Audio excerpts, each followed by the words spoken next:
데살로니가전서 2장 1절에서 16절까지 한 목소리로 읽겠습니다. 형제들아, 우리가 너희 가운데 들어간 것이 헛되지 않은 줄을 너희가 친히 아나니, 너희가 아는 바와 같이 우리가 먼저 빌립보에서 고난과 능력을 당하였으나 우리 하나님을 힘입어 많은 싸움 중에 하나님의 복음을 너희에게 전하였노라. 우리의 권면은 간사함이나 부정에서 난 것이 아니요 속임수로 하는 것도 아니라 오직 하나님께 옳게 여기심을 입어 복음을 위탁받았으니, 우리가 이와 같이 말함은 사람을 기쁘게 하려 함이 아니요 오직 우리 마음을 감찰하시는 하나님을 기쁘시게 하려 함이라. 너희도 알거니와 우리가 아무 때에도 아첨하는 말이나 탐심의 탈을 쓰지 아니한 것을 하나님이 증언하시느니라. 또한 우리는 너희에게서든지 다른 이에게서든지 사람에게서는 영광을 구하지 아니하였노라. 우리는 그리스도의 사도로서 마땅히 권위를 주장할 수 있으나 도리어 너희 가운데서 유순한 자가 되어 유모가 자기 자녀를 기름과 같이 하였으니, 우리가 이같이 너희를 사모하여 하나님의 복음뿐 아니라 우리의 목숨까지도 너희에게 주기를 기뻐함은 너희가 우리의 사랑하는 자 됨이라. 형제들아, 우리의 수고와 애쓴 것을 너희가 기억하리니, 너희 아무에게도 폐를 끼치지 아니하려고 밤낮으로 일하면서 너희에게 하나님의 복음을 전하였노라. 우리가 너희 믿는 자들을 향하여 어떻게 거룩하고 옳고 힘없이 행하였는지에 대하여 너희가 증인이요 하나님도 그러하시도다. 너희도 아는 바와 같이 우리가 너희 각 사람에게 아버지가 자기 자녀에게 하듯 권면하고 위로하고 경계하노니, 이는 너희를 부르사 자기 나라와 영광에 이르게 하시는 하나님께 합당히 행하게 하려 함이라. 이러므로 우리가 하나님께 끊임없이 감사함은, 너희가 우리에게 들은 바 하나님의 말씀을 받을 때에 사람의 말로 받지 아니하고 하나님의 말씀으로 받음이니 진실로 그러하도다. 이 말씀이 또한 너희 믿는 자 가운데에서 역사하느니라. 형제들아, 너희가 그리스도 예수 안에서 유대에 있는 하나님의 교회들을 본받는 자 되었으니, 그들이 유대인들에게 고난을 받음과 같이 너희도 너희 동족에게서 동일한 고난을 받았느니라. 유대인은 주 예수와 선지자들을 죽이고 우리를 쫓아내고 하나님을 기쁘시게 하지 아니하고 모든 사람에게 대적이 되어 우리가 이방인에게 말하여 구원받게 함을 그들이 금하여 자기 죄를 항상 채우매 노하심이 끝까지 그들에게 임하였느니라. 아멘. 우리가 어제도 쭉 데살로니가 교회가 어떻게 세워졌는가 쭉 보았는데요. 바울의 선교팀이, 바울 일행이 데살로니가에 도착하여서 교회를 개척했을 당시에 유대인들이 바울의 사역을 엄청 시기했습니다. 여기서 이제 바울의 일행이라고 하는 것은 바울이죠. 또 실라, 그렇죠? 또 실루아노라고 되어 있는데 실라, 그렇죠? 그리고 디모데, 그리고 지금 이 글을 쓰고 있는 누가, 이렇게 이제 바울 일행들이 이제 사도행전을 기록했던 누가, 이렇게 4명을 말하는 것이죠. 굉장히 이 바울의 사역을 시기했습니다. 그래서 불량벌을 데리고 와서 바울과 실라를 끌어내려고 했잖아요. 그래서 이제 바울과 실라는 그때 다른 형제들을 도움을 받아가지고 베레아로 야반 도주를 해야만 했었습니다. 그러자 이제 유대인들이 바울과 실라를 도와주었던 야손과 그 형제들을 끌고 가서 데살로니가 관리들에게 이 바울 일행을 고소하였죠. 이렇게 바울이 급히 데살로니가를 떠나게 되자 데살로니가 사람 중 일부는 바울이 아주 불순한 동기를 가지고 사람들을 현혹하는 그런 엉터리 교사이다, 이렇게 비난했던 것 같습니다. 바로 오늘 본문인 이 2장은 그러한 상황 가운데서 급하게 아주 황급히 데살로니가를 떠날 수밖에 없었던 그 사정을 스스로 변화하고 있는 자전적 진술이죠. 그래서 1절부터 12절까지는 그 그 바울 일행이 데살로니가 지역을 처음 방문했을 그 당시 그들의 사역의 진정성에 대하여 막 이제 변호하고 있는 것이고, 또 13절 이후는 그렇게 말씀을 그들이 전했는데 그런 말씀을 들었던 데살로니가 교인들의 그 반응에 대하여 적고 있는 것입니다. 자, 먼저 2절 같이 읽겠습니다. 너희가 아는 바와 같이 우리가 먼저 빌립보에서 고난과 능력을 당하였으나 우리 하나님을 힘입어 많은 싸움 중에 하나님의 복음을 너희에게 전하였노라. 아멘. 먼저 바울은 지금 이 데살로니가뿐만 아니라 그 이전 선교 지역에 있었던 그 빌립보에서도 핍박과 회방을 우리가 받았다 이렇게 밝히고 있습니다. 빌립보에서의 그 회방이 어떤 거였죠? 예, 말씀을 전하는데 귀신 들린 여종 하나가 자꾸 따라와서 그 여종에게 귀신을 내쫓아 주었지 않습니까? 그랬더니 그 여종의 주인이 이제 자신들의 이제 돈벌이가 없어져 버린 것에 화가 나서 이 바울 일행을 고소했죠. 그래서 체포되어서 강제로 옷이 벗겨지는 수치를 당하고, 그리고 공정한 재판도 없이 매를 맞고, 그리고 또한 이제 아주 위험한 중범죄처럼 발에 착고가 채워져서 감옥에 갇혔어요. 그런데 밤에 어떤 일이 일어났습니까? 이들이 신라와 함께 바울이 막 찬송을 하였더니 갑자기 큰 지진이 일어나면서 옥문이 이렇게 열렸습니다. 그래서 죄수들이 다 도망간 줄 알고 간수가 자결하려고 하였을 때 바울이 탁 나타나서 우리가 여기 있으니 여기 있다 이렇게 안심을 시키고, 그리고 이 간수에게 전도하였잖아요. 주 예수를 믿으라. 그리하면 너와 너의 집이 구원을 얻으리라. 이렇게 전도하였습니다. 그래서 마침내 이 간수와 간수의 가족들이 세례를 받게 되죠. 예. 그런데 지금 이처럼 그런 어려운 핍박과 회방마저도 바울 일행의 복음 전파하는 것을 막을 수가 없었습니다. 근데 굳이 왜 이렇게 빌립보서의 이야기까지 하고 있을까요? 그것은 많은 싸움 중에, 많은 핍박과 회방과 곤란, 어려운 가운데서도 하나님의 복음을 너희에게 여기 데살로니가에까지 와서 우리가 지금 전했다 이렇게 고백하고 있는 것입니다. 그렇습니다. 우리가 복음을 전할 때 반드시 이러한 이렇게까지는 아닐지라도 이러한 방해가 뒤따르게 마련입니다만, 하나님은 당신의 복음을 전파하는 그 전파자를 지키고 끝까지 보호하십니다. 그렇기 때문에 우리는 겁내지 말고 복음 전파하는 일에 최선을 다해야 하겠습니다. 3, 4절 같이 읽겠습니다. 우리의 권면은 간사함이나 부정에서 난 것이 아니요 속임수로 하는 것도 아니라 오직 하나님께 옳게 여김을 입어 복음을 위탁받았으니 우리가 이와 같이 말함은 사람을 기쁘게 하려 함이 아니요 오직 우리 마음을 감찰하시는 하나님을 기쁘시게 하려 함이라. 아멘. 바울 일행이 환난을 감수하면서 복음을 전한 것은 오직 하나님을 기쁘시게 해드리려고 하는 그 한 가지 목적에서였다라고 고백하고 있습니다.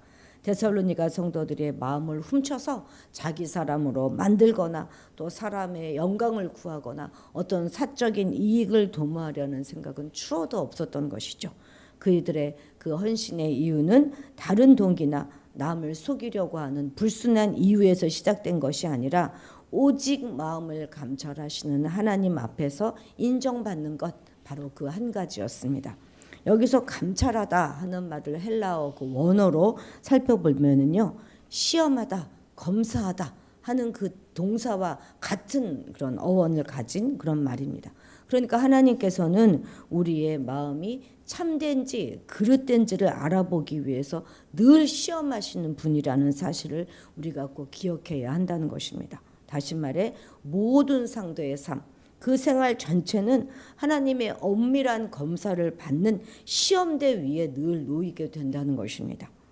하나님께서는 우리의 옳고 그름을 분별하기 위해서 늘 눈동자와 같이 우리의 생각과 감정과 또 행실을 다 지켜보시고 두루 살펴보고 계신다는 사실 꼭 기억하십시오.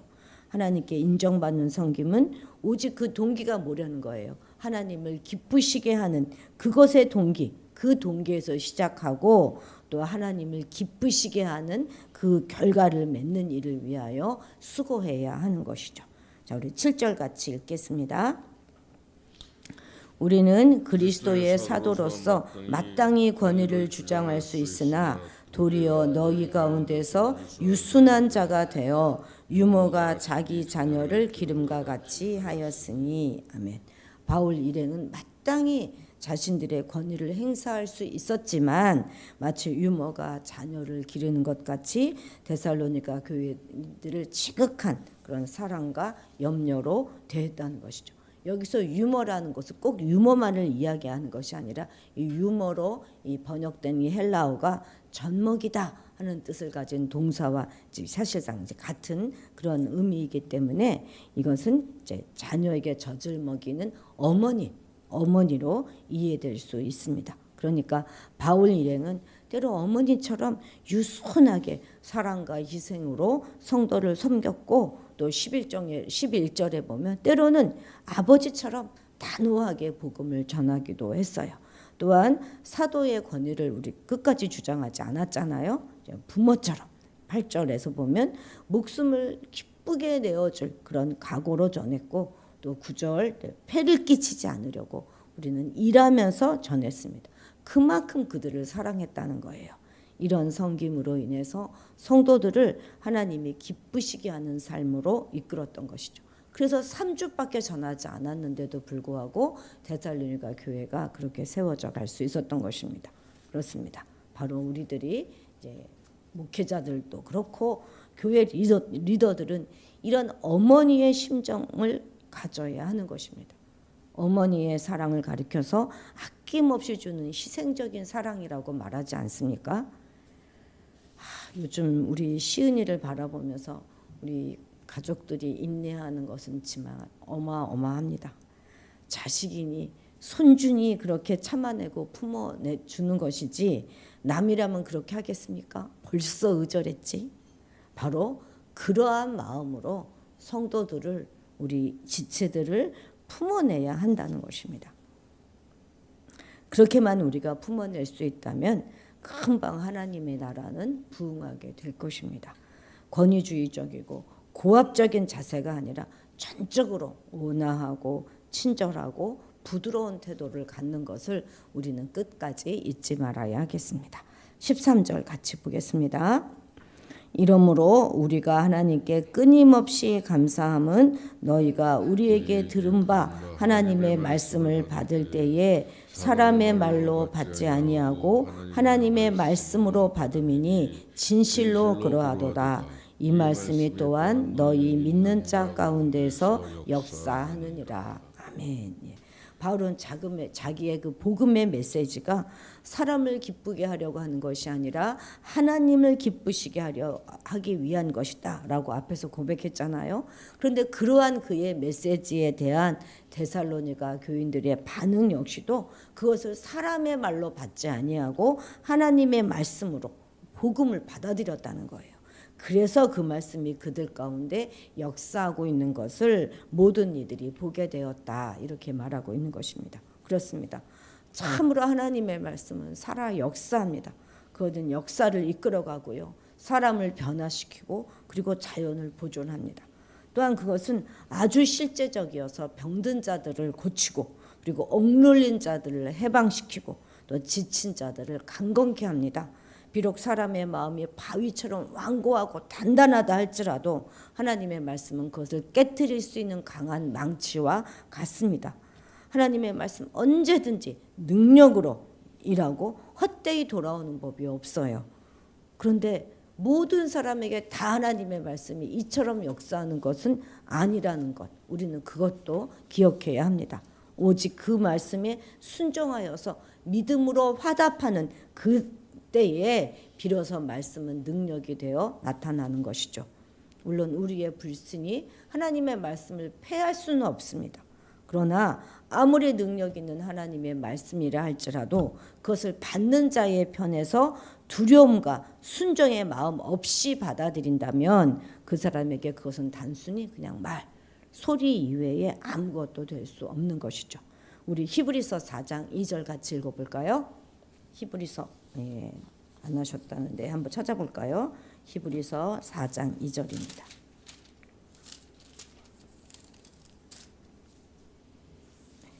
히브리서 4장 2절 382페이지 정도 될 것 같습니다. 4장 2절 함께 읽겠습니다.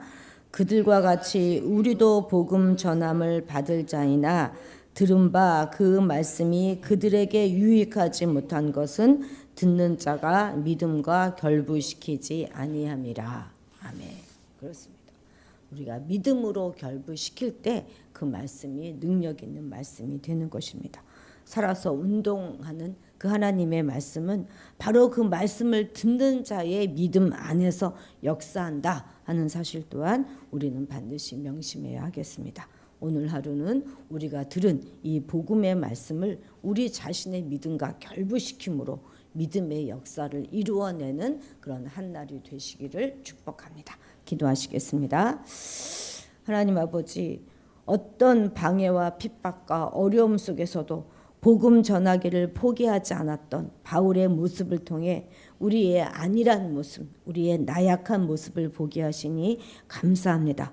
조금만 힘들어도 주저앉고 포기하고 변명하는 우리의 연약함을 용서하여 주옵소서.